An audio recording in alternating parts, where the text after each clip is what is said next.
morning, good afternoon, and good. My name is Chantal Marekera, and I'm a youth leader of the Generation Equality Youth Task Force. On behalf of UN Women, I will be the moderator of today's event, and I'm so excited to welcome you all. We are gathered here to mark the International Day for the Elimination of Violence Against Women and to kickstart the 16 days of activism against gender-based violence, ending on the 10th of December, which is also Human Rights Day, indicating that violence against women is the most pervasive breach of human rights worldwide. The Global 16 Days campaign, launched by the Center for Women's Global Leadership in 1991, has been used by women's rights activists worldwide to call for the elimination of gender-based violence. To amplify this, in 2008, the United Nations Secretary General launched the Unite by 2030 to End Violence Against Women campaign as a multi-year effort calling for global action to increase awareness, galvanize advocacy, and create opportunities for discussion about challenges, solutions, and action. As you can see, I'm wearing the color orange, which is used throughout the Unite campaign to symbolize a brighter future free from violence against women and girls. Today, we'll have the honor of hearing from the Secretary General, Antonio Guterres, and from a number of high-level officials and activists from around the world, leaders and commitment makers of the Action Coalition on Gender-Based Violence, including youth leaders and women's rights organizations, the new Special Rapporteur on Violence Against Women, its causes and consequences, UN Women Goodwill Ambassador, and many other outstanding individuals whose work is making a real and tangible impact in our global efforts to prevent and eliminate violence against women and girls. Violence against women and girls can and must be prevented, and the 16 days of activism are an opportunity to build on the momentum generated by the Generation Equality Forum this year to call for further action. Everyone has a role to play to end violence against women and girls, and we all must act now. To open this event, it is an honor to have with us here today the United Nations Secretary General, Antonio Guterres.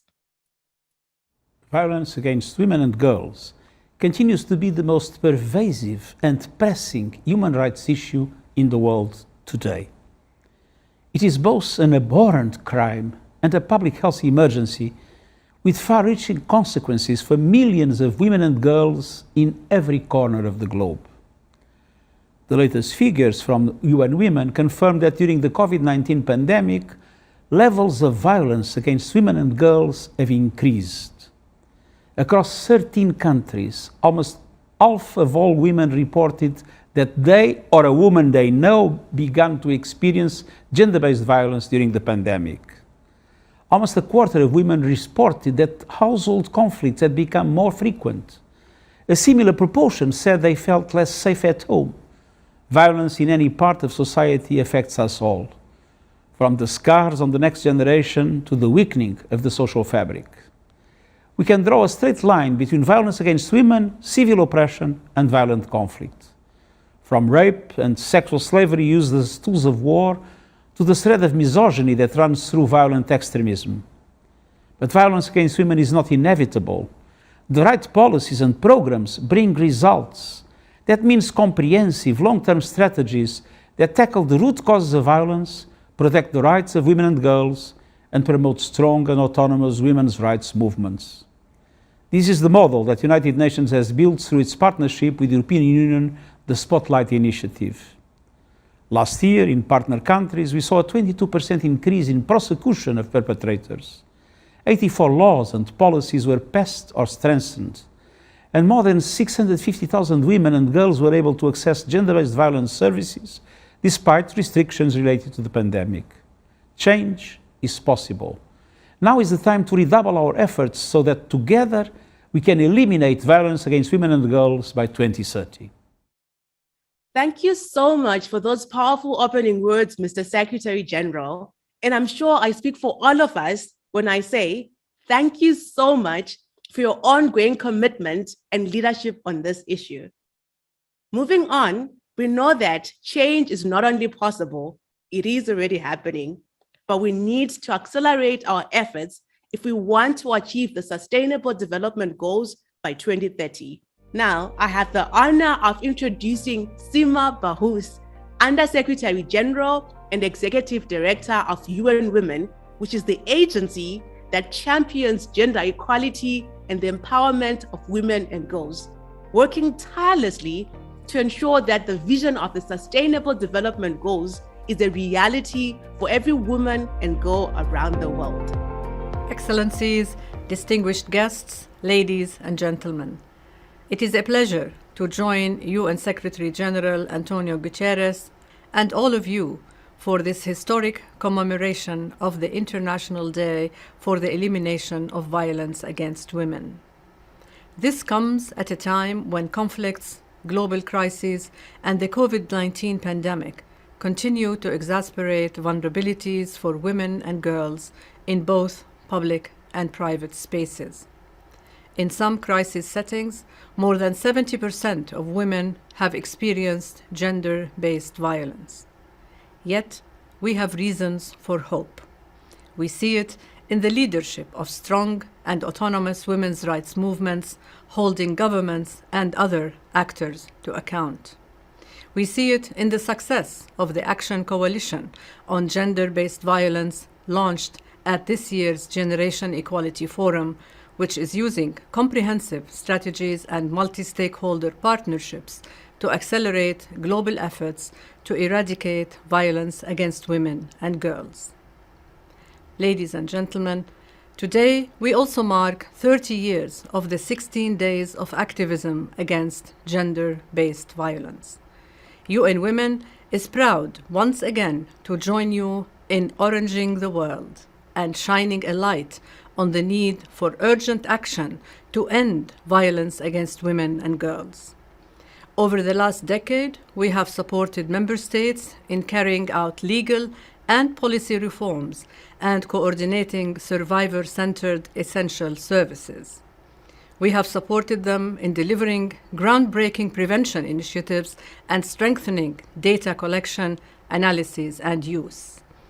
The UN Trust Fund, which UN Women manages on behalf of the UN system, reached 1.6 million women and girls between 2016 and 2020.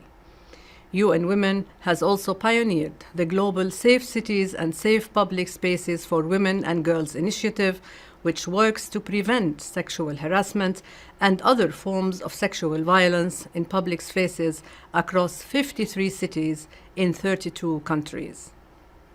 Our experience has shown us that violence against women and girls is preventable. The success stories we hear from you today will showcase some of the transformative work being done to reduce violence, change social norms, and empower women and girls across the world. I look forward to hearing these promising practices. I thank you. Thank you, Sima, for sharing with us the challenges, but also the opportunities that lie ahead of us with the global vision and strategy of the Action Coalition on Gender-Based Violence. And thank you for reminding us of the importance of strong and autonomous women's rights movements. Throughout this event, we'll hear from a number of civil society organizations doing incredible work around gender-based violence. But first, we are delighted to have with us here today, Mr. Abdullah Shahid, the President of the General Assembly of the United Nations. Excellencies, ladies and gentlemen, today we spotlight the prevalence of violence against women and girls, an unacceptable violation of human rights that continues to haunt our societies. Globally, 1 in 3 women and girls are subjected to violence. This number has only risen during the global pandemic as women and girls face the closure of schools, offices, and borders. This issue is not only devastating for survivors of violence and their families, but also entails significant social and economic costs. In some countries, violence against women is estimated to cost up to 3.7% of their GDP, more than double what most governments spend on education. One characteristic of gender-based violence is that it knows no social or economic boundaries. This issue needs to be addressed in both developing and developed countries. Let me be very clear. Violence against women and girls has no place in our societies. It is a direct violation of everything that the United Nations stands for. Upon assuming this role, I promised a presidency of hope, one that delivers for the people, planet, and prosperity. This includes support for gender equality, placing hope for women and girls front and center is a commitment to deliver action. I remain committed to this cause and will use every tool available to me throughout this presidency to manifest support for women and girls and to call resolutely for eliminating violence. For the victims, the survivors, and families, let us put up an end to this atrocity. Decreasing violence against women and girls requires a community-based, multi-pronged approach and sustained engagement with multiple stakeholders. The most effective initiatives address underlying risk factors for violence, including social norms on gender roles and the acceptability of violence. I call upon the international community to accelerate resources and funding to all programs and initiatives on ending violence against women and girls. Let us deliver action for a prosperous and safer future for women and girls everywhere. I thank you. Thank you, Mr. Shahid, for prioritizing gender equality and ending violence against women and girls under your presidency. We truly appreciate your leadership. Now, please join me and welcome two young feminist leaders. I always get really excited about the youth because not only does it give me hope for the future, but I also know that the future and the present are in good hands. Now, please help me to welcome Yes Trust Zimbabwe and Vlas Niñas Lideran from Guatemala. Nosotras como niñas, adolescentes, mujeres jóvenes, indígenas, lideresas y activistas de nuestro país, hemos tenido la oportunidad de interactuar cercanamente con las sobrevivientes de violencia. Y lamentablemente nos hemos dado cuenta que en algún punto de nuestras vidas hemos sido víctimas de violencia de género, lo que nos ha marcado, cohibido y aterrorizado. Nosotros somos esa línea exitosa de comunicación entre ustedes, gobiernos, empresarios, organizaciones filantrópicas, niñas, adolescentes y mujeres jóvenes que han sido sobrevivientes de la violencia de género. Asimismo, somos importantes para esas acciones que ayuden a erradicar la violencia de género, porque conocemos el contexto sociocultural, político y económico de nuestro país. Y estamos cansadas de vivir en el silencio y en el abandono de nuestros gobiernos y organizaciones estatales que únicamente velan por sus propios intereses y no por nuestro desarrollo integral.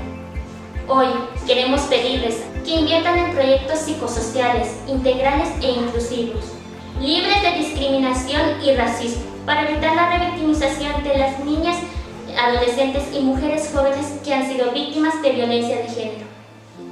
Asimismo, pedimos que apoyen nuestros proyectos, acciones y programas lideradas por niñas, jóvenes, adolescentes, que trabajamos para que el día de mañana no vivamos con violencia de género. Muchas gracias.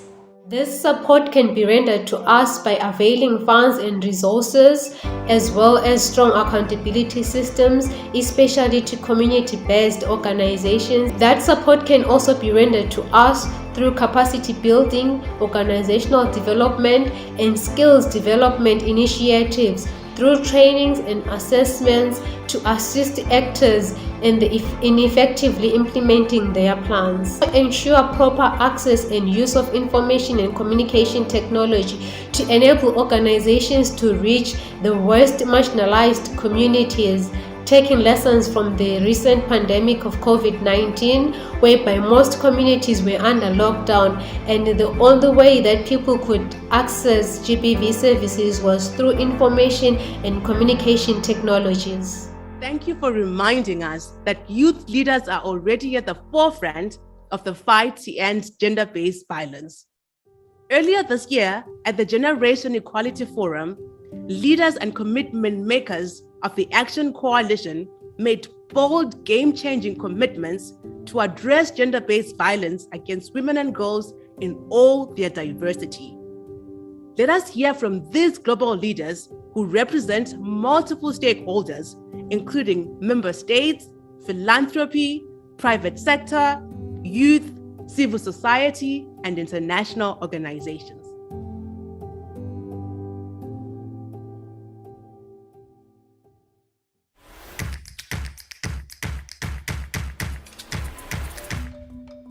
This pandemic has deepened existing inequalities.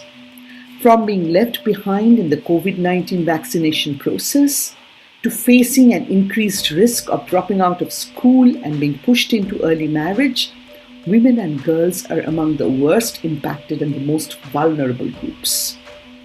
And yet, we are hopeful.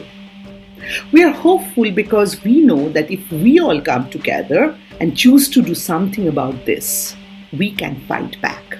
It begins with you. It gains momentum with that one additional person you inspire and builds into a movement of change with all of us coming together. So, what do you say? Will you be a link in this chain of action? Gender equality will not be achieved if we don't include everyone in our efforts. Too often, people who break gender norms are targeted with physical, psychological, or sexual violence, including at the hands of people they know or even their own families. It should be self-evident that people should not have to change who they are or who they love to live free from violence. Gender-based violence is a global emergency, and we must ensure that we include everyone in our efforts to stop it.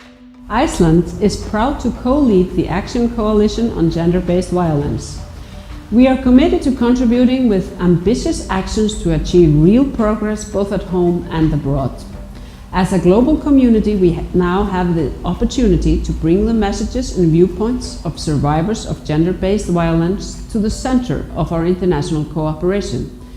This is a hugely important initiative, making it possible for all of us to join forces with multiple stakeholders towards innovative actions to make a lasting change. We decided in 2021 that Accor should officially commit to combating all forms of violence against women. And that's because, particularly during the COVID crisis, we've realized that it is a serious issue. We operate over 5,000 hotels in over 110 countries. So we're as close on the ground to people as it is possible for a multinational. We've noticed during the crisis that, in particular, domestic violence against women has risen. We at Accor want to fight and will fight all forms of violence against women. And that is domestic violence at home, and obviously also sexual harassment on the workplace, and all forms of sexism at work, in particular in our hotels. The European Commission is fully committed to fight gender-based violence. Our upcoming EU law on combating violence against women and domestic violence is an important step to achieving this. We need to ensure all women are protected and supported and that perpetrators are prosecuted. It's time to recognize violence against women for what it is and change the culture. Only when all women and girls can be free from violence will we achieve a world of equality. Online gender-based violence can be as harmful as offline gender-based violence. Finland advocates for education, technical tools and regulation to prevent and eliminate online gender-based violence everywhere. In Finland, we want to make hate speech based on gender an aggravating factor in the criminal code. This is a priority for Finland as one of the leaders of the Action Coalition for Technology and Innovation for Gender Equality.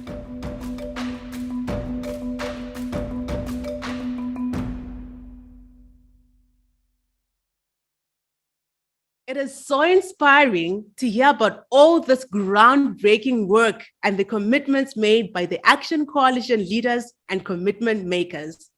Let's zoom into the work of one particular Action Coalition leader, the European Union, which has made unprecedented investments on violence against women with considerable impact. It gives me great pleasure to bring to you His Excellency, Mr. Bjorn Olof Skog, head of the delegation of the European Union to the UN. I want to thank UN Women for organizing this event today and for the invitation to me to say a few words. Gender-based violence is one of the most pervasive human rights violations. The numbers are appalling everywhere, including in Europe. Data emerging from the COVID-19 pandemic has shown how violence against women and girls, in particular domestic violence, has intensified. This is a growing crisis and it is a global crisis. We fully support the recommendation by the Secretary General in his common agenda to launch an emergency response plan to accelerate the elimination of gender-based violence. We are mobilizing all efforts to do just that, both internally and externally. The EU's Gender Equality Strategy 2020-2025 sets out an ambitious agenda to achieve a gender-equal Europe. Addressing gender-based violence, including harassment, is one of its key actions. While the ratification of the Istanbul Convention remains a priority, the European Commission is currently working on a legislative proposal to prevent, combat, and criminalize all forms of gender-based violence. On the external front, the latest EU Gender Action Plan, adopted exactly a year ago, makes the promotion of gender equality a priority of all external policies and actions. From now on, 85% of all new external actions will need to have a specific gender component. Ensuring freedom from all forms of gender-based violence is the first priority of the action plan. The EU also proudly co-chaired the Action Coalition of the Generation Equality Forum on Gender-Based Violence, and we are committed to implement its outcomes. At the very beginning of the pandemic, the UN Secretary General, Antonio Guterres, issued an appeal for peace at home, urging member states to take concrete measures to eliminate gender-based violence. 146 member states responded to this appeal by committing to make prevention and redress of gender-based violence a key part of their COVID-19 response. Precisely with a view to turning these commitments into action, the European Union, together with partners, launched a year ago the UN Group of Friends for the Elimination of Violence against Women and Girls. The group now includes 93 countries, making it one of the largest and more representative group of friends at the UN. As we work together to build back better and more equal, we have the capacity and the political will to galvanize efforts to put an end to violence against women and girls in all their diversity. But clearly, we all really need to step up at home and working with others. So we invite all member states and civil society actors who share this common objective to join the group. Thank you, Ambassador, for your commitment to the Action Coalition on Gender-Based Violence and for your appeal to more member states to join the Group of Friends for the Elimination of Violence against Women and Girls. We look forward to hearing more from the EU in the second half of our event, when we'll learn more about the results of the UN-EU Spotlight Initiative and the commitments made to the Action Coalition on Gender-Based Violence. Now we'll hear from two organizations doing tremendous work in extremely challenging contexts. We know that humanitarian crises, violent conflicts, and complex social and political climates disproportionately affect women and girls. In many cases, violence against women and girls becomes a crisis within the crisis. Without any further delay, I hand over to our next two speakers, Women for Afghan Violence.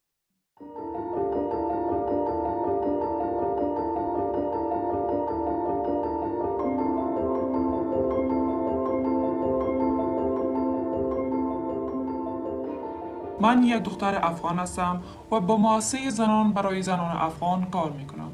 مؤسسه زنان برای زنان افغان از جمله بزرگترین مؤسساتی است که به خاطر دفاع از حقوق زنان در افغانستان کار میکند. این نهاد یکی از تطبیق کنندگان کلیدی و مهم پروژه های می باشد که توسط نهادهای یون ترانسپارنت و یون وومن تمویل میکردد. همچنان از حمایت مالی نهاد یون ترانسپارنت تشکر میکنم.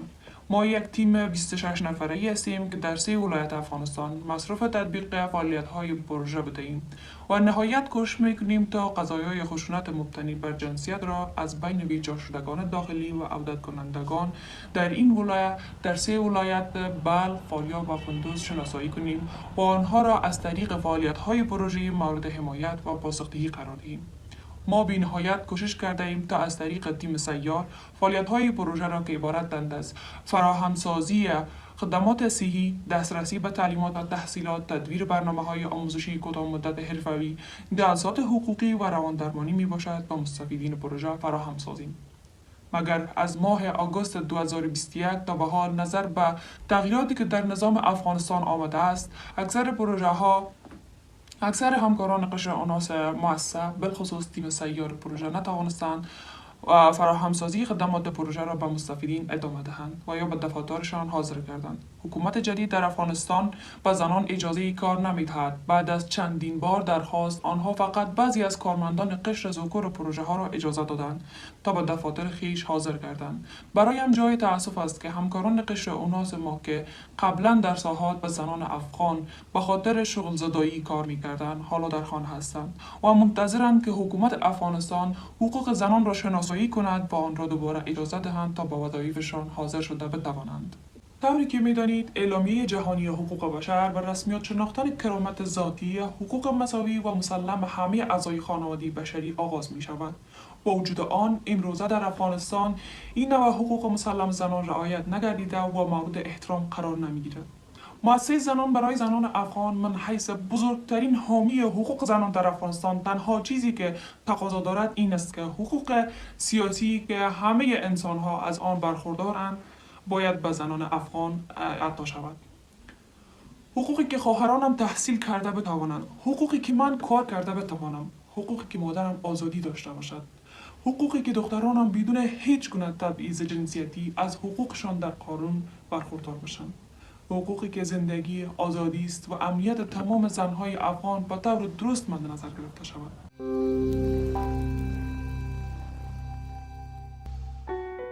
Le séisme du 14 août, couplé aux crises sociopolitiques, sanitaires et sécuritaires préexistantes, a entraîné chez les femmes du Grand Sud une perte immense de revenus et des actifs économiques.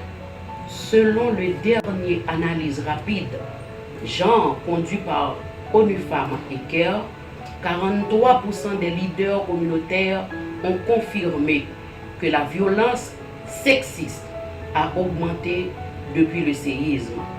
Ces situations renforcent les inégalités de pouvoir et fragilisent le respect des droits des femmes et des filles. Ces femmes se battent déjà pour se relever de cette situation à l'instar de Mofetga. Le Mofetga dynamise une table de concertation regroupant 32 organisations de la société civile. Grâce au financement du projet WPHF Spotlight et au partenariat avec ONU Femmes, le bureau de Mofetga est plus fonctionnel et nous assurons la prise en charge juridico-médical des femmes et des filles victimes et de sensibilisation dans les médias. Nous remontons et plaidons pour les priorités des femmes dans la grandance au niveau de la coordination humanitaire que nous soutenons de manière modeste sur le plan logistique.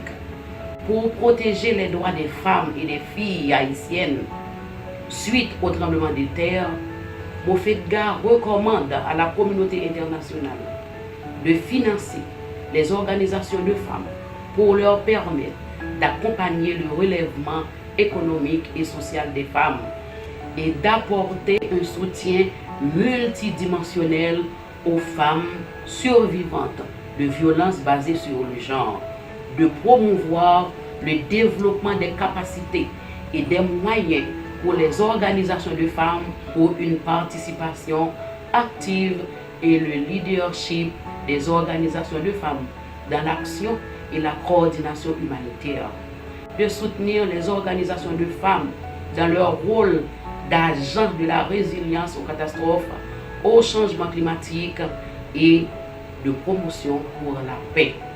Il est temps d'agir pour l'égalité. Merci. Thank you so much. We stand in solidarity with our sisters in Afghanistan and Haiti and hope that your appeal to the international community is heard loud and clear. It now gives me immense pleasure to introduce the new special rapporteur on violence against women, its causes and consequences, Reem Asalam, who started her tenure in August 2021. We are very excited to have her here today to tell us about the priorities of her mandate and how the Action Coalition on Gender-Based Violence Blueprint can catalyze and accelerate progress over the next 5 years. First of all, thank you for inviting me to join this commemoration of the International Day of Ending Violence Against Women. I must say that on a day like this, I find it very unfortunate that 27 years after my mandate was created by the then UN Commission for Human Rights, that the mandate is still here today and that it is still needed more than ever before. Ideally, I would have loved that the fight to end violence against women and girls would have been sufficiently prioritized for there not to be a need for a special rapporteur for this. In fact, I wish we could say that everyone is treating this objective as an emergency, because in so many ways it is an emergency.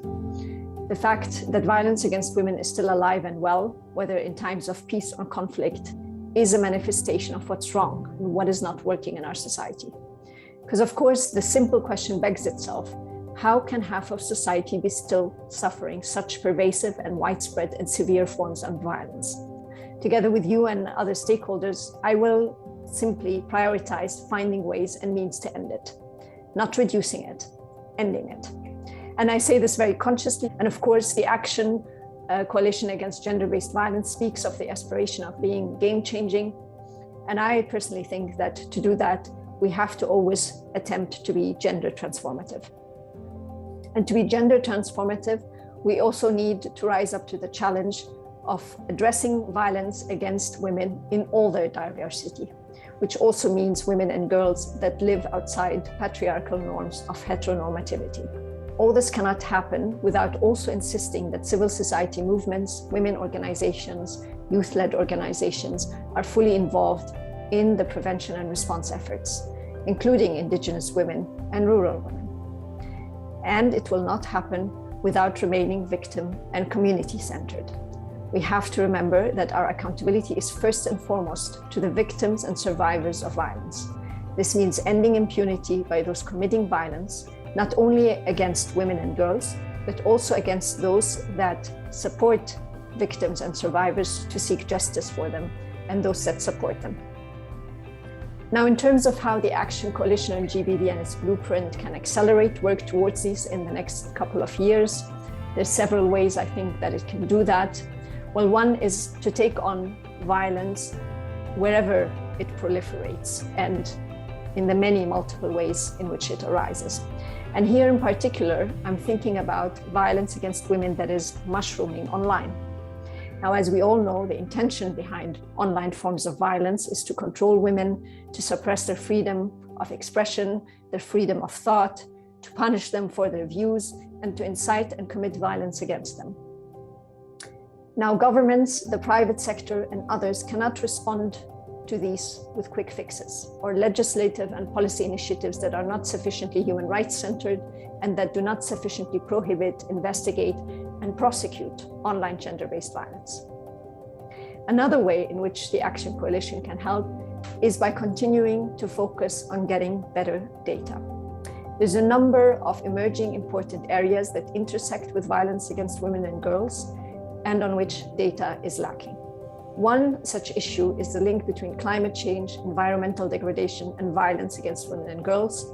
And the second is the relationship between the condition of statelessness and this kind of violence. We know that stateless women and girls are particularly vulnerable to exploitation, abuse, and violence. But we do not know enough, and we still have to understand the scale of the implication of these situations. Now, another issue on which we also do not have enough data and understanding is, of course, the multiple forms of psychological forms of violence, and also the scale of psychological consequences of violence that women and girls are subjected to. So there, the Action Coalition can support obtaining better data on this, but it can also support in insisting that governments lead in implementing robust legislation and policy initiatives to prevent and respond to such kinds of violence. Now, by keeping the pressure on decision makers to act, and by taking an all-society approach, as the coalition is doing, and by insisting that states are not exonerated from their responsibilities, I am confident we will make the progress we need. Thank you very much. Thank you so much, Reem, for your compelling words. And as you rightly said, we need to end gender-based violence, not just reduce it.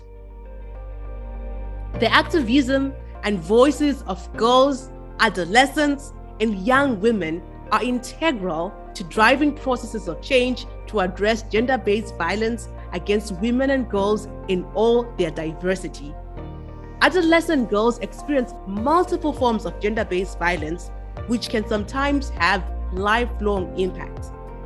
Now, as we have already established during this event, I am a huge fan of youth leaders. So it gives me so much joy to welcome young activist Mariam. Mariam is passionate about child's rights advocacy, and she believes that this is the way to empower girls and ensure that their voices and rights are respected by decision makers. She advocates for the rights of Syrian refugee girls in Lebanon. Now let's welcome Mariam. الفتيات في كافة أنحاء العالم وخاصة في المجتمعات الضعيفة بحاجة للدعم للحصول على حقوقهن، فحقوق الفتيات هي نفسها حقوق الإنسان ولا بد من إحقاقها. في ظل جائحة كورونا والأزمات الاقتصادية والسياسية والأمنية حول العالم وخاصة في المجتمعات الضعيفة يزداد عدد الفتيات المحرومات من حقوقهن الأساسية، مما قد يؤدي إلى الإنهاء المبكر لتعليمهن، عزلتهن عن الأصدقاء والعائلة، ومحدودية فرص مشاركتهن في صنع القرار العام. لا زال الفتيات في جميع أنحاء العالم يواجهن الانتهاكات التي تقف في طريق تحقيق إمكانياتهم الكاملة، وخاصة الفتيات اللاجئات. كلاجئة سورية مقيمة في لبنان، أنا وغيري من الفتيات نشهد يوميا ازدياد في حالات الزواج المبكر للفتيات والتسرب المدرسي والفقر وسوء التغذية والعنف القائم على النوع الاجتماعي. فالفتيات أمثالنا يجبرن على العمل في المنزل وترك الدراسة لصالح أخوتهن الذكور. علاوة على ذلك، لا زالت القوانين على المستوى الوطني تسمح بالزواج المبكر، ولا زالت فرص التعليم والعمل والمشاركة غير متوفرة بطريقة متساوية بين الذكور والإناث. لذلك أدعو الحكومة والمجتمع المدني والقطاع الخاص إلى تقديم التزامات جديدة لإنهاء العنف القائم على النوع الاجتماعي ضد النساء والفتيات، لأن التزاماتهم مهمة للغاية لإنهاء العنف المتزايد في ظل جائحة كورونا، ومن أجل الحفاظ على تحقيق التقدم المحرز في مجال حقوق الفتيات وخاصة حقوقهن في التعليم والحماية. Thank you so much, Mariam. We all appreciate your passion and commitment to empowering refugee girls. Time truly moves fast when you're having an amazing time. Can you believe we're almost halfway towards the end of the event? I myself cannot believe it. In the meantime, I would like to just thank all of our speakers so far and the leaders of the Action Coalition for their powerful words.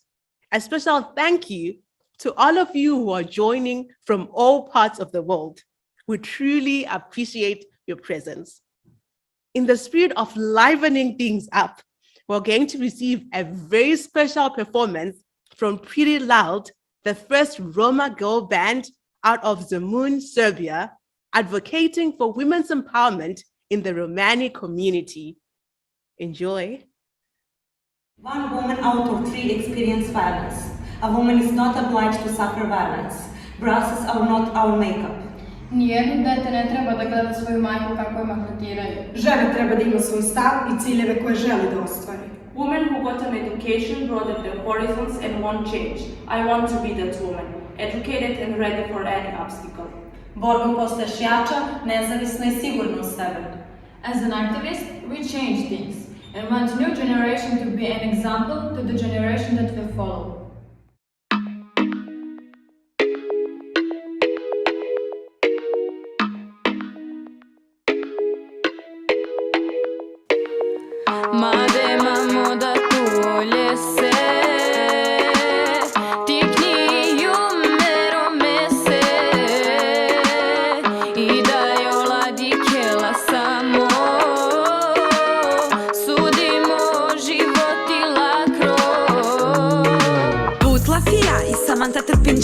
Parola će kota čer sođala, ali morate mangel žrtva te ovel, peda desoro lafi, te na gazinel, ađi kare samanta, romeljelja, hem sarineđa jeda odovao i namanglja, nikad oj bahtaljina ka ovel, ala korodat, ola kimen kapiravel. All that I wanted, I did it all by myself. Stand proud and fighting for our rights yesterday, for tomorrow, for women standing equal next to men. For tomorrow, for women standing equal next to men. I'm a proud gypsy, they don't want me in the club. My skin is different color, so they always want me out. Don't care about my feelings, my personality, how I rock. All the dance with my moves so sweet, but I don't wanna fight, just to dance the pain away. Come together now, join us in the pain. Join us in the pain. Join us in the pain.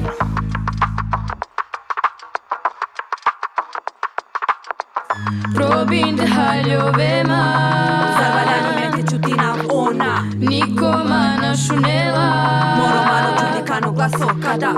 Probim dehaljovema, Zavaljani mete čutina ona. nikoma našunela. Moromano čudikano glaso kada.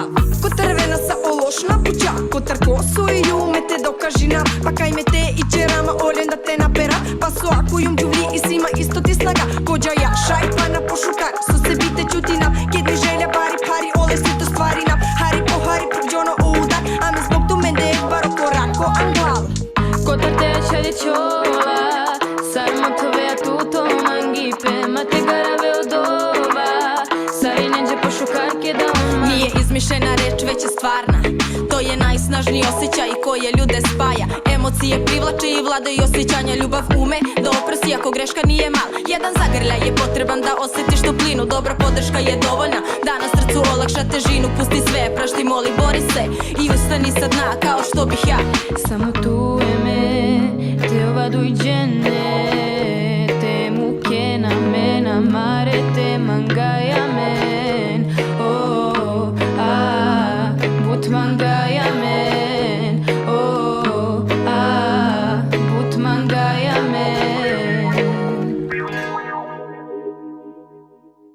Such an amazing performance. Thank you, Pretty Loud. Now, as you might know, the Action Coalition on Gender-Based Violence has set a global agenda and blueprint for evidence-based and practice-driven work on ending violence against women and girls in all their diversity. Shortly, we'll hear from leaders of the Action Coalition on Gender-Based Violence, activists, and practitioners from around the world about the groundbreaking work already taking place to prevent violence against women and girls. But first, it gives me great pleasure to give the floor to model, actress, TV host, and activist Cindy Serena Bishop, UN Women's first Goodwill Ambassador in the Asia-Pacific region, and one of Thailand's leading campaigners on ending violence against women and girls. Cindy, you're welcome. Thank you for having me. As you know, this year, the Unite campaign's theme, Orange the World, End Violence Against Women Now, will highlight the universal nature of violence against women and girls, as well as acknowledge the challenges and additional risks related to COVID-19, humanitarian crises, and violent conflicts. As you also know, nearly 1 in 3 women globally have experienced gender-based violence. Now, this is a number I reference to quite frequently in my work as Goodwill Ambassador and in my other efforts in order to raise awareness around this global crisis. And it seems that despite our continued and our best efforts, the number has not changed, and in some cases is even on the rise. Many people also don't realize that this number would be even higher if it included the full spectrum of violence, including sexual harassment, violence in digital contexts, harmful practices which include female genital mutilation and child or forced marriages, and sexual exploitation. The good news is that violence against women and girls is entirely preventable. More evidence and practice than ever before can demonstrate that the prevention and reduction of violence is possible through comprehensive strategies that tackle root causes, transform harmful social norms, and empower women and girls through survivor-centered services across the policing, justice, health, and social sectors. I'm particularly excited to see more conversations and action toward changing powered gender relations and social norms in my country of Thailand and in Asia Pacific, which I believe is the root cause of much of the violence in this region. Through my movement, Don't Tell Me How to Dress, which pushes back against the notion that a woman is to blame for her own sexual assault, and in other local initiatives and social media campaigns, this is a wonderful opportunity to reach so many people in order to shape and mold the attitudes and behaviors of the next generation, the generation equality. Following on from the unveiling of the unprecedented $40 billion in commitments in the Generation Equality Forum in Paris this summer, I'm inviting all of us to affirm the 5-year action journey of the Action Coalition on Gender-Based Violence, as well as the 4 concrete actions it is taking to create lasting change by creating enabling policy, legal, and resource environments, scaling up evidence-driven prevention programming, scaling up comprehensive, accessible, and quality services for survivors, and enabling and empowering autonomous girl-led and women's rights organizations to exercise their expertise. I'm confident that if we all work together to act for equal in whatever capacity we can, we will help to ensure that the Coalition's ambitious 5-year plan will be met. We can make this year a landmark year, but only if we all act for equal. As Cindy said, violence against women and girls is entirely preventable. There are many proven solutions and success stories around the world. We already have many examples of initiatives that have generated significant transformation that need to be amplified and scaled up to accelerate global efforts to end violence against women. One such initiative that has demonstrated impressive results for women and girls despite the constraints of the pandemic is the EU-UN Spotlight Initiative.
It is an enormous pleasure to introduce Jutta Urpilainen, European Union Commissioner for International Partnership. Jutta, please share with us promising practices and success stories of the Spotlight Initiative, which have proven that comprehensive, multi-stakeholder approaches lead to transformative results in ending violence against women and girls in all their diversity, and why it is critical that multiple stakeholders invest now in evidence-based approaches to end gender-based violence against women and girls. Dear friends, women and girls face gender-based discrimination and violence every day and everywhere. The International Day for the Elimination of Violence against Women reminds us of this sad fact. It is a top priority for the European Union to ensure that women and girls are free from all forms of gender-based violence. Exactly a year ago, the EU adopted an ambitious new action plan to promote gender equality and women's empowerment in external relations. We also continue to invest in the Spotlight Initiative, a joint EU-UN partnership. The Spotlight Initiative addresses both the roots and symptoms of violence against women and girls in 26 countries and 6 regions around the world. The results speak for themselves. Thanks to the Spotlight Initiative, 84 laws and policies have been signed or strengthened. 10 countries have increased their budgets for gender-based violence prevention by an average of over 30%. Civil society organizations play a crucial role. I am proud to say that through the Spotlight Initiative, almost 150 million euros has been allocated to civil society. The Spotlight Initiative has generated a wealth of best practices. Now we need to build on them. I call on all those present to join in the efforts to end violence against women and girls. Together, we can do it. We will now hear from Ms. Gida Annani, the founder and director of ABAD, a resource center for gender equality, which is also a leader of the Action Coalition on Gender-Based Violence. ABAD is a civil society organization based in Lebanon that aims to achieve gender equality as an essential condition to sustainable social and economic development in the MENA region. Their dynamic team is comprised of dedicated activists, lawyers, consultants, social workers, and researchers who creatively test new approaches as part of the larger effort to achieve an equitable society free of hegemonic masculinities and violence against women. Gida, it's such a pleasure to have you with us today. Now, Gida, ABAD is well recognized for its work on transforming masculinities. Could you please tell us more from your experience in Lebanon and in the MENA region, why engaging men and boys is a crucial strategy in our global efforts to end violence? Gida, the floor is yours. Thank you, Chantal. ABAD is quite proud to be one of the co-leads of the Generation Equality Action Coalition on GBV. We're committed to bringing the voices of women and girls to the table, as well as the perspective of the MENA region. We believe that they are best placed to make decisions about their own lives and future, and they should be heard. ABAD is one of the very few organizations working on the ground, focusing on engaging men and boys in the region. This is because we firmly believe and apply a holistic approach that take into account the root causes of gender inequalities. We work not only to respond to GBV, but also to prevent it. And this is through shifting like toxic social norms that are contributing to the culture of gender-based violence and the tolerance to gender-based violence. According to a very recent report by UNDP about data related to internal security forces in Lebanon, it was only evident that it was mainly the husband committing GBV, like 60% of the cases, the father 13%, and the brother 9%. And this shows only how important it is to engage with men and boys. You know, on a systemic level, there's a greater need to connect our work on masculinities to male violence and perpetration of violence against women and girls, as well as militarism, sectarianism, and other systems of oppressions that affect the well-being of women and girls. The recent upheaval in violence conflict taking place on Lebanese streets are a direct result of patriarchal masculine ideals of strength, dominance, being the defender of one's social group, and capacity for violence.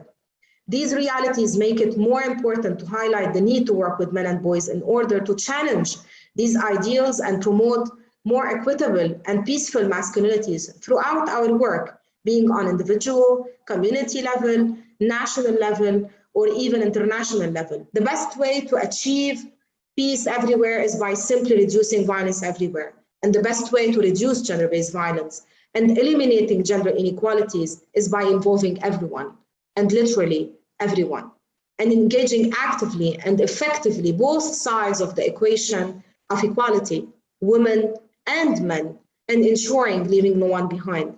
Ending violence against women and girls is the right thing to do, a smart investment to make, and it is possible. We can and must create a world where every woman and girl can thrive, in a world free from violence, discrimination, hatred, and fear. Violence is holding us back, and it's time to come together around a commitment to halving global violence by 2030 and to build a better future for our women and children and girls around the globe. Thank you. Thank you, Gita. And as you rightly said, it is everyone's responsibility to end violence against women. It's so inspiring to hear the work that you're doing, and I hope other organizations around the world can be inspired to adopt a holistic approach centered around systems change and acknowledge the pivotal role that can and is already being played by men to transform this narrative, and the role being played by men as drivers of change. Thank you so much, Gita. We are happy to celebrate with the government of the UK the launch of the second phase of What Works to Prevent Violence Against Women and Girls program. Prevention is one of the 4 areas of action of the Action Coalition on Gender-Based Violence. We want to acknowledge the leadership of the United Kingdom in ending violence against women globally and a significant commitment of resources to scale up evidence-driven prevention programming through the What Works program that was announced at the Generation Equality Forum in Paris. Minister Ford, please tell us about the What Works program, its key achievements thus far, and what we can expect during this new phase of the initiative. Gender-based violence threatens the lives and well-being of women and girls, and it prevents them from accessing opportunities that are fundamental to freedom and development. This is one of the most systemic and widespread human rights violations of our time, and the UK is determined to change this. I've been deeply concerned by the surge in violence and abuse during the pandemic, both here in the UK and across the world. And as well as women and girls, marginalised groups are particularly at risk, including those who are LGBT+, living with a disability, and from minority ethnic or religious groups. We've just completed the historic climate change conference at COP, and it's important to remember that climate change can be a serious aggravator of violence. 1 in 5 women refugees that are displaced due to natural disaster will experience sexual violence. So I share your outrage at this violence that millions suffer from every day. But now we have evidence, including from the UK's What Works to Prevent Violence programme, and this shows that violence is not inevitable. We've run projects in countries as diverse as Zambia, Pakistan, the DRC, and our rigorous evaluations of these projects have shown that they've achieved significant reductions in violence, around 50% in a few years. And together we have the opportunity and the obligation to use this evidence to spur on global action. That's why we're investing £67.5 million in a successor programme to scale up proven approaches and pioneer new solutions to prevent violence and conflict, and for the most marginalised women and girls. And I'm proud that this is the largest investment by any donor government in programming and research to prevent violence against women and girls. We're really excited by this opportunity, but we know it will be hard. It will require working with other leaders and learning from what hasn't worked as well as what has, and using this experience to refine and redouble our efforts. So violence against women and girls is wholly unacceptable, but it can be prevented. We need to challenge the inertia caused by the perception that violence is always inevitable, or that change takes generations. Because violence is not inevitable, change can be made to happen. It's time to act for equal. Thank you, Minister Ford, for the critical insights into what is needed to prevent gender-based violence. In keeping with the discussion on the change that is needed and possible, let us again hear from our leaders and commitment makers on the Action Coalition on Gender-Based Violence.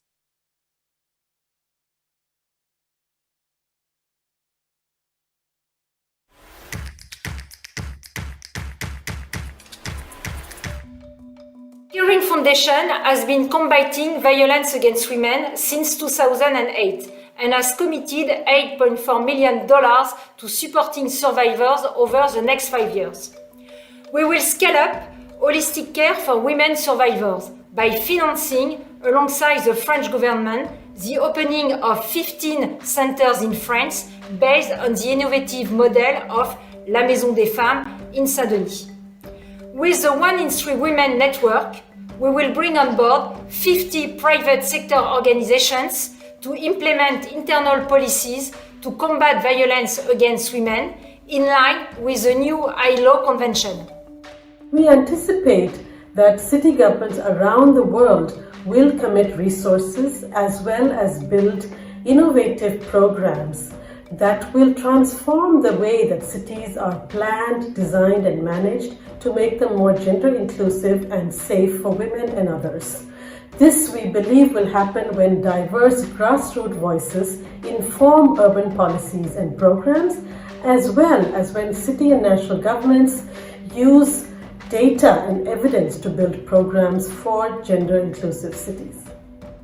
As the largest platform of women's rights organizations in Europe and co-leaders in the Action Coalition on Gender-Based Violence, we are currently advocating for a strong proposal by the European Commission to tackle all forms of gender-based violence against women and girls in the EU. We also aim to promote the recognition of indispensable work of women's rights organizations, especially in the current health crisis. This means more funding and support for your work. At the European Women's Lobby, we have fought to end violence against women and girls for 30 years, and we won't rest until we achieve it. Financial commitments and political will are key to ending gender-based violence. Substantive financial commitments must be made to ensure that laws and policies are effectively implemented, and that state agencies, civil society organizations, youth groups, and other stakeholders are well-resourced to provide comprehensive and quality support services to survivors, as well as to work towards ending gender-based violence. Para concretar los compromisos de los gobiernos para terminar con la violencia basada en género, es necesario alcanzar el convencimiento de todas las instituciones de un Estado de implementar y formular planes y proyectos vinculados a esta temática en el marco de una trama interinstitucional. Debe ser toda la institucionalidad de un Estado la que, con decisión, se proponga terminar con la violencia basada en género, y no solo en un país solo no lo va a poder lograr, es necesaria la colaboración. Para eso nos hemos sumado a la Coalición para la Acción.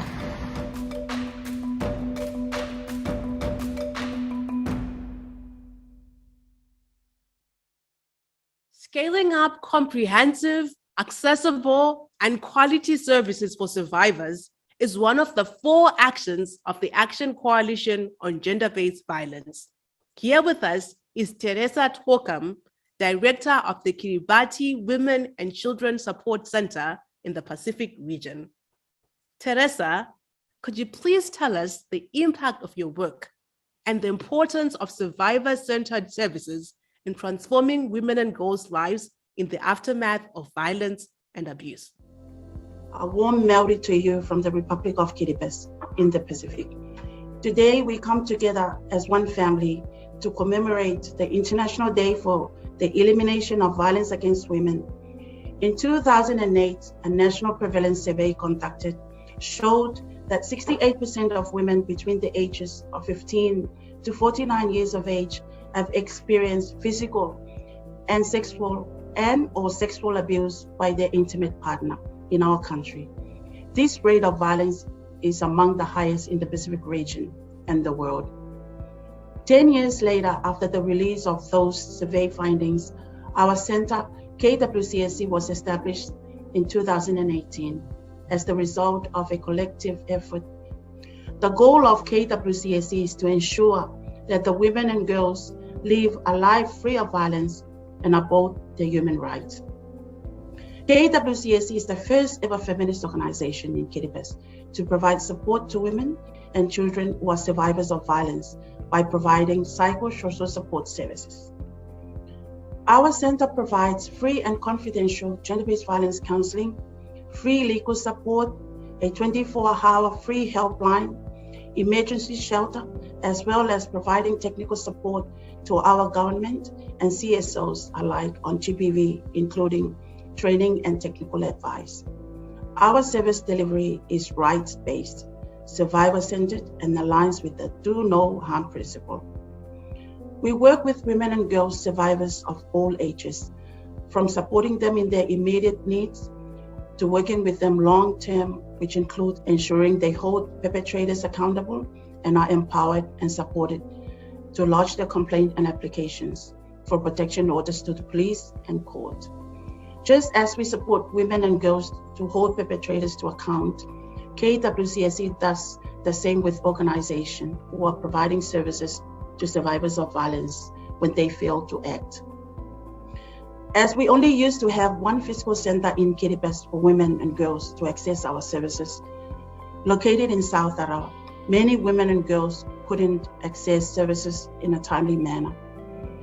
But this year, we opened our second center on Christmas Island, which is also the second most populated island. So now women and girls in Christmas no longer need to travel to South Arawa.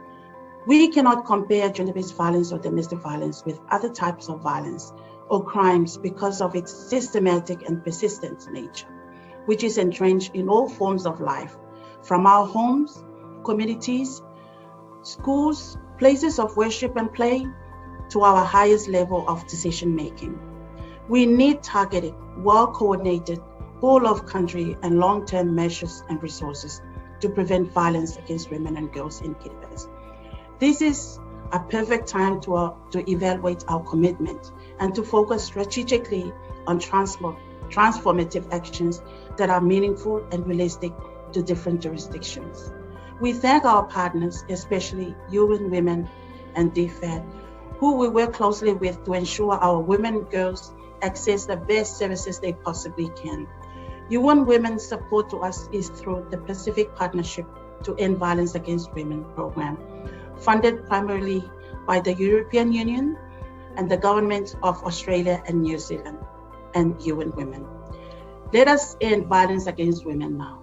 It's time to act for equal. Thank you, Teresa, for reminding us of the importance of survivor-centered services for women and girls as part of our efforts to prevent and eliminate violence against women and girls. Now, let's hear from the UN heads of agencies about their commitments to the Action Coalition on Gender-Based Violence.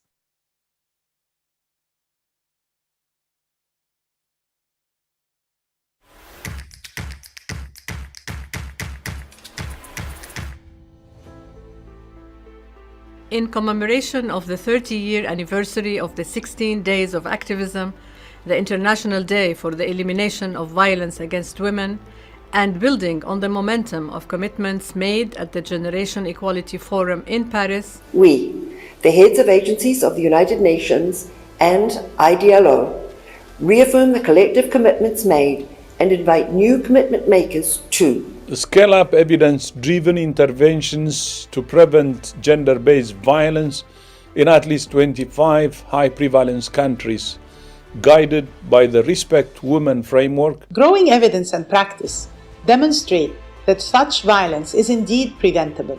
Increase direct investment in effective evidence-based and practice-informed programs and policies to prevent gender-based violence against women, adolescent girls, and young women in their diversity. And strong and autonomous women's rights movements are critical to achieving results. Accelerate action to end harmful practices, including female genital mutilation and early and forced marriage, including in crisis and humanitarian settings, through evidence-driven prevention programming, support for survivors, access to justice, and support to grassroots-led movements. Prevent and eliminate violence and harassment in the world of work by ratifying the ILO Convention number 190 and adopting and implementing an inclusive, integrated, and gender-responsive approach for a world of work based on dignity and respect for all.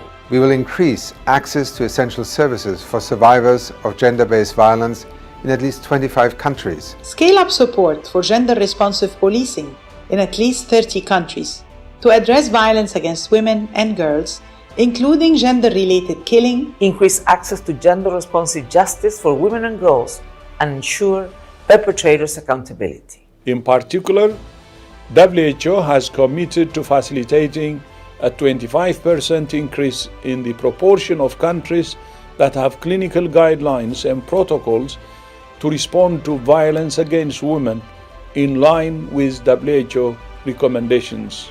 As we commemorate the International Day for the Elimination of Violence Against Women and Girls under the UNITE campaign, we highlight the universal nature of violence against women and girls and acknowledge the unique challenges related to the COVID-19 pandemic, as well as humanitarian and conflict situations. We invite you to join us to act for equal to orange the world. End violence against women now.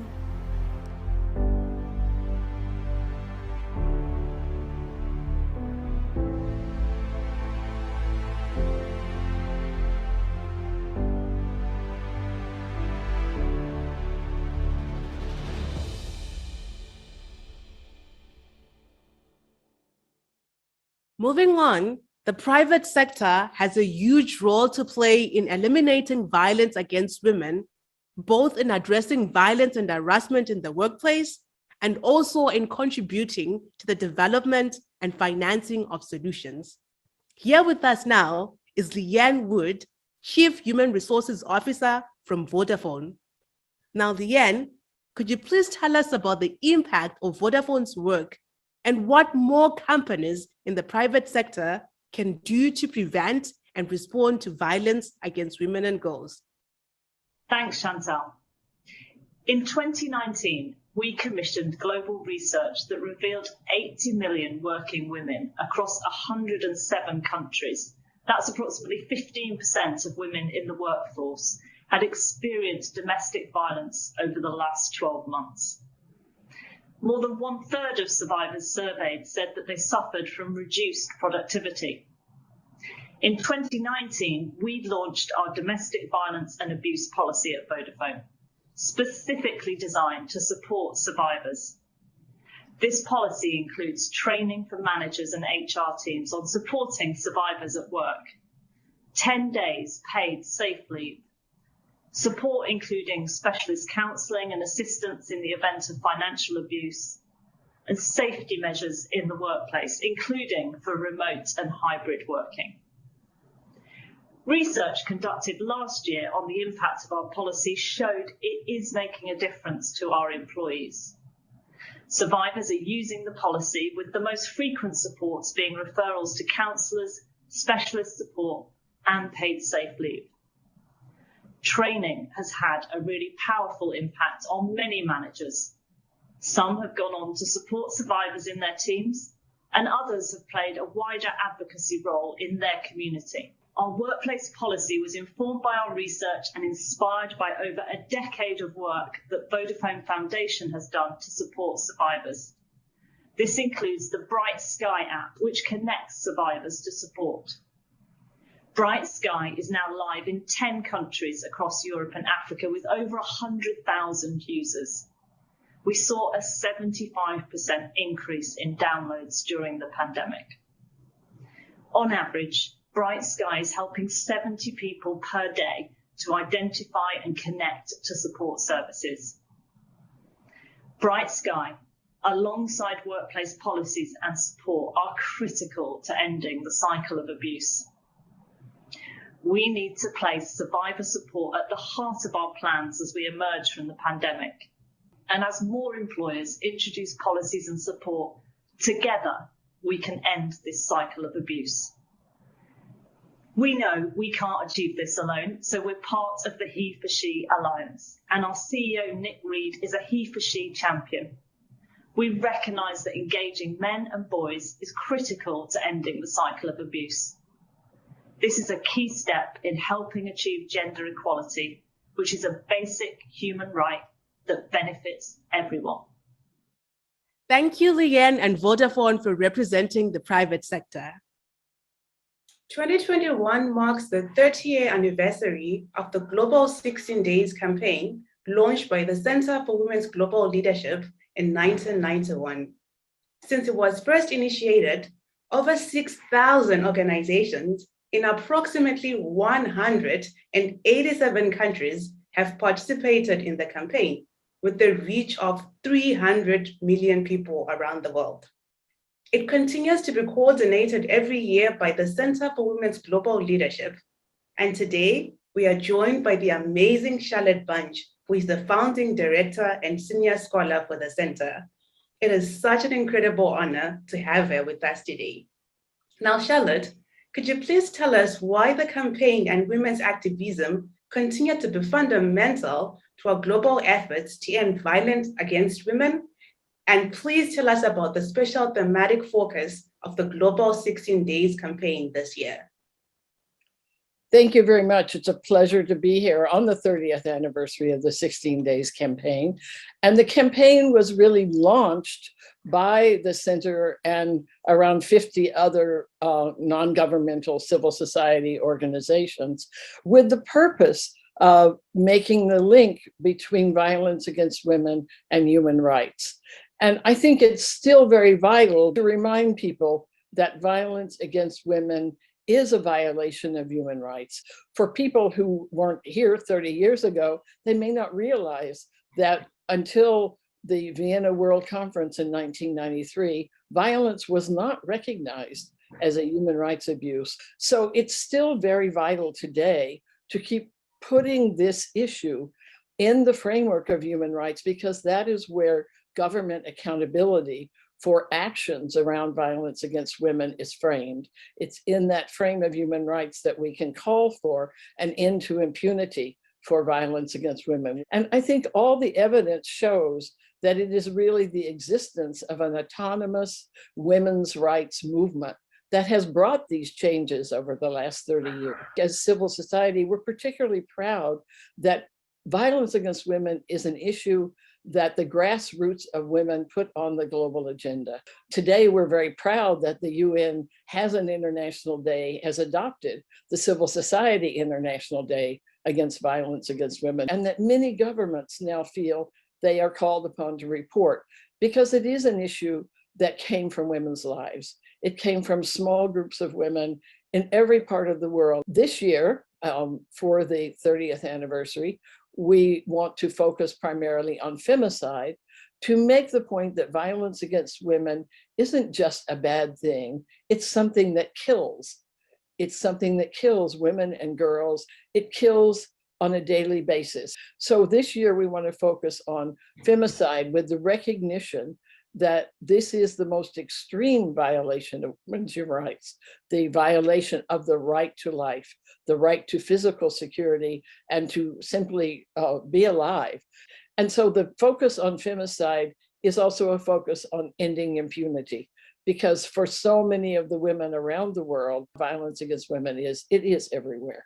It's in every country. And until we end the impunity, both the impunity of governments in terms of criminal justice and prosecution, but also the impunity in the family and in the home, the ways in which we often still cover up for the brothers, the uncles, the fathers, the husbands who are committing this violence. We have to all take a role in ending impunity. The other theme that I would just mention is that we are continuing something we began in 2018, which is ending gender-based violence in the world of work, and particularly with the ratification of the ILO, the International Labor Organization Convention on ending harassment and violence in the workplace. So we want to bring together femicide and ending violence in the workplace as two of the key parts of our broad theme, which is always ending violence, ending the impunity for violence, and creating a violence-free life for women and girls, but also that means for men and boys, because violence anywhere leads to violence everywhere. And I think much of the racial violence and the violence we have between countries is very linked to the acceptance of violence in the home, and for children to see violence as a solution grows into other spheres. So with that, I would just like to say, I'm welcoming this year's 30th anniversary as a chance to rekindle the enthusiasm and the amazing amount of partnerships that UN Women now has through the action coalitions, but through the ongoing work on the 16 Days campaign to help us all realize that it's time, I would say it's past time, to act for equal. Thank you so much, Janet, for this. I really liked how you mentioned that violence anywhere leads to violence everywhere. And it is indeed true. And seeing the strides that we have made through this 16 Days campaign, more action can continue to be taken, more awareness raising and more accountability can continue to happen in this area. Once again, thank you so much for your amazing work that you have done through the Center for Women's Global Leadership. Thank you. It's a pleasure to be here. As it has been demonstrated today, activism can take multiple forms, including through music and many other artistic forms. We now have the pleasure of introducing a Brazilian artist whose message aims to empower women, especially Afro-descendant Brazilian women who have long endured the injustice of racism and sexism. I am so excited to hear from MC Sophia. Família, o Dia Internacional da Violência contra a Mulher é um dia super importante para pensar ações e reflexões que possam ajudar mulheres do mundo inteiro que estão passando por essas violências, que infelizmente está estruturado na cultura da nossa sociedade patriarcal. Então, seguimos em lutas, todas nós mulheres, fortes, resistentes e frágeis também. E para fechar com chave de ouro, vamos com a minha música Empoderada. Minha rima tem poder, poder na palavra. Eu te empodero, eu sou empoderada. E com minha autoestima eu sou graduada. Não querem ver preta rica, eu vou ser milionária. Meu cabelo crespo, eu vou ser respeitada. Minha pele retinta, pique preta rara. O opressor vê pente e garfo e quer dar risada. Tá achando que eu sou palhaça e cai na gargalhada. Iau! E é hora de agir pela igualdade. Bora!